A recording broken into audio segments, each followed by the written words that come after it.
નમસ્કાર દોસ્તો, આજે આપણે જે વાત કરવા જઈ રહ્યા છીએ એ શાયદ જો આ વાત તમે પૂરી સાંભળશો અને એને જીવનમાં ઉતારશો તો જીવનની અંદર નાની મોટી તકરાર, નાના મોટા ઝઘડા એ સદંતર બંધ થઈ જશે અને દરેક લોકો પ્રેમથી રહેશે. એવું જ એક સરસ મજાનું નાનકડું એવું બાદલપુર નામનું ગામ. બાદલપુર ગામની અંદર બે સગા ભાઈઓ રહે. પરિસ્થિતિ ખૂબ જ નબળી, પરંતુ બંને ભાઈઓ ખૂબ જ હળીમળી નથી, ખૂબ જ પ્રેમથી રહે. એમાં બન્યું એવું, બંને ભાઈઓ મધ્યમ વર્ગના અને બંને ભાઈઓ બહુ જ ઓછું ભણેલા અને મજૂરી કામ કરતા.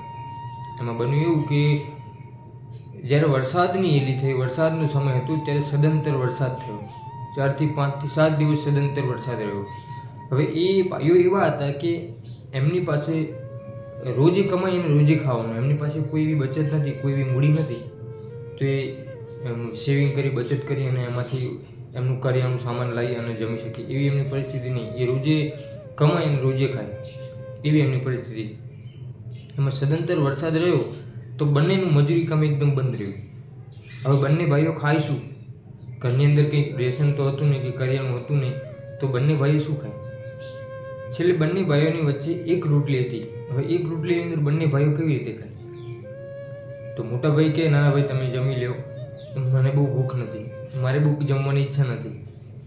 નાનો ભાઈ એવું કહે છે કે ના, તમે ખાઈ લો, તમે આજે બહુ જ કામ કર્યું છે, તમે આજે થાક્યા હશો, તમે ખાઈ લો.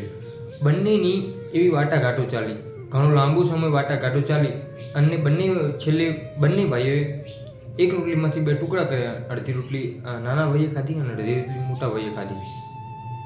હવે એમાં વાત એવી છે કે સાહેબ, જો ત્યાગ ન કર્યો હોત, બંને ભાઈઓમાંથી એક પણ ભાઈએ ત્યાગ ન કર્યો હોત, તો બંને ભાઈઓમાંથી એક ભાઈ જમી શકત અને એક ભાઈ ભૂખે રહે.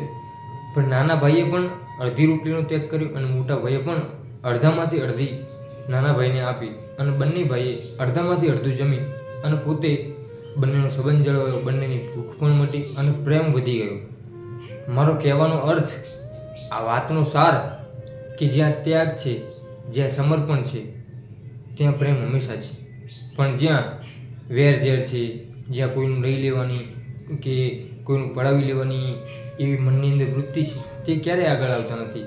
એ પછી ગમે તે ભાઈ હોય, કુટુંબ હોય કે ગમે તે હોય, પણ જે કુટુંબની અંદર, જે ભાઈઓની અંદર મનની અંદર ખૂબ જ પ્રેમ છે, ખૂબ જ લાગણી છે, એકાબીજી માટે એમ કહેવાય કે ત્યાગ કરવાની, સમર્પણ કરી દેવાની ભાવના છે, તે સદંતર દરેક સમયે હંમેશા ખુશ રહે છે. એમની પરિસ્થિતિ કોઈ તોડી શકતી નથી. શા માટે? બંને ભાઈઓ ભેગા છે અને બંને ભાઈઓ ખૂબ જ પ્રેમથી અને ત્યાગ ભાવનાથી, સમર્પણથી રહે છે. માટે દરેક મિત્રોને મારી એટલી નમ્ર વિનંતી કે દરેક ભાઈઓ, સંબંધીઓ, કુટુંબમાં થોડો ત્યાગ કરીએ, થોડું સમર્પણ કરીએ, સંબંધોને જાળવીએ અને સંબંધોને ખૂબ જ માન આપી અને એમાં પ્રેમથી રહીએ, ના કે અંદરો અંદર ઝઘડા કરીએ. માટે આજથી જ દરેક વ્યક્તિઓ પોતાના ભાઈ પ્રત્યે, પોતાના કુટુંબ પ્રત્યે, પોતાના મિત્રો પ્રત્યે ખૂબ જ લાગણી રાખો, ખૂબ જ ભાવના રાખો અને એકાબીજી માટે ત્યાગ કરવાની ભાવના રાખો. આવા જ એક સરસ મજાના સંદેશ સાથે દરેકને મારા જય માતાજી.